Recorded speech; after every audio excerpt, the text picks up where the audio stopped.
changer. Faut chanter, maman, faut chanter. Faut chanter, maman, faut... Bonjour à tous, je suis Mano et je vous souhaite la bienvenue dans ce 22e épisode de la capsule, l'émission du blog Conte du Côte d'Ivoire qui vous permet de découvrir des faits parfois méconnus de l'histoire de la Côte d'Ivoire. Avez-vous déjà entendu parler de l'État d'Ebiouni, cet État qui refusait et dénonçait la suprématie baoulée, mais aussi toutes les malversations commises par le président Houphouët-Boigny?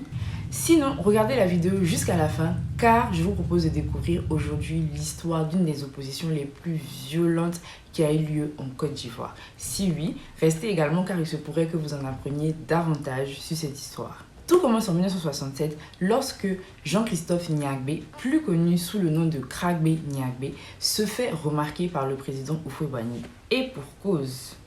Il crée le parti nationaliste PANA et publie en 1966 l'appel aux tribus d'Ebiouni ainsi que le manifeste du parti nationaliste, ce qui lui vaudra 11 mois d'emprisonnement. Mais pourquoi l'État d'Ebiouni? Parce que Kragbé Niagbé dénonce, on l'a déjà dit, la suprématie baoulée, le tribalisme, mais aussi la trop grande présence des étrangers en Côte d'Ivoire. Pour cela, vous pouvez regarder les capsules 4, 5 et 20 pour mieux savoir, pour mieux comprendre de quoi il s'agit, et les emprisonnements injustifiés comme celui d'Assabou. Et pour cela, je vous invite à regarder la capsule 2. Ainsi, Kragbé Niagbé se présente comme celui qui mettra fin à tous les maux dont les Ivoiriens souffrent à cause de la mauvaise gouvernance du président Houphouët-Boigny.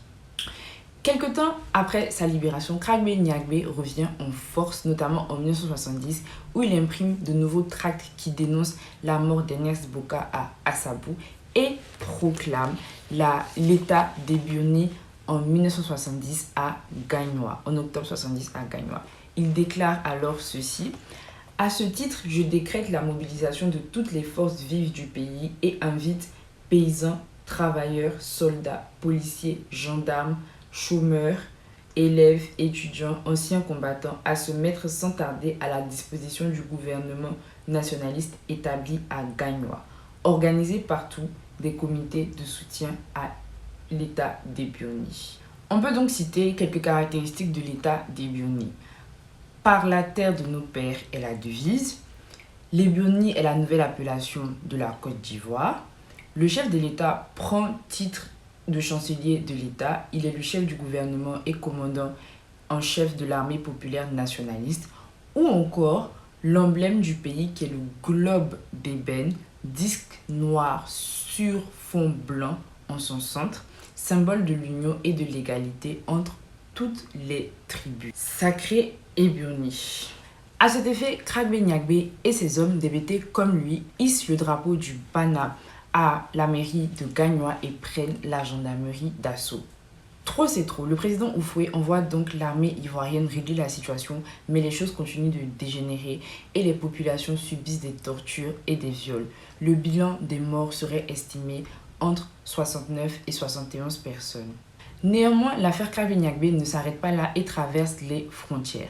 Le quotidien britannique The Daily Mail Telegraph relate les faits et dit que le président Houphouët-Boigny aurait fait appel à l'assistance militaire française pour l'aider à régler un problème de caractère tribal à Gagnoa. Ce que le président ivoirien démentira quelques jours plus tard en expliquant que la France n'a pas prêté main forte à l'armée ivoirienne, mais que Kragbé Niagbé était déjà bien connu du gouvernement ivoirien et qu'il avait même déjà été arrêté 3 fois. Kragbé Niagbé sera donc jugé à Gagnoa. Pendant la période du procès, des rumeurs selon lesquelles le nombre de morts serait estimé à 4000 commenceront à circuler. Ce qui poussera un jeune chercheur du nom de Dabo Gadji Joseph à sillonner tous les villages de la région pendant 5 ans pour établir la vérité. Ces recherches lui permettront donc de conclure qu'il y a eu 71 morts et non 4000. Il écrira par la suite un livre intitulé L'affaire Kragbé Niagbé, un autre regard, 32 ans après, paru aux Nouvelles Éditions ivoiriennes en 2002. Ainsi s'achève l'épisode 22 de la capsule et comme d'habitude, j'ai vraiment été super ravie de vous présenter ce nouvel épisode. Si cet épisode vous a plu, pensez à liker, partager, commenter. Cela permettra à plus de monde de découvrir le contenu que je vous propose et donc de faire grandir la chaîne. Je vous donne rendez-vous sur les réseaux sociaux du blog en attendant que je publie une nouvelle vidéo. Et comme d'habitude, retrouvez en description toutes les sources que j'ai utilisées pour réaliser cette vidéo. Je vous fais des bisous et je vous dis à très bientôt pour le prochain épisode de la capsule.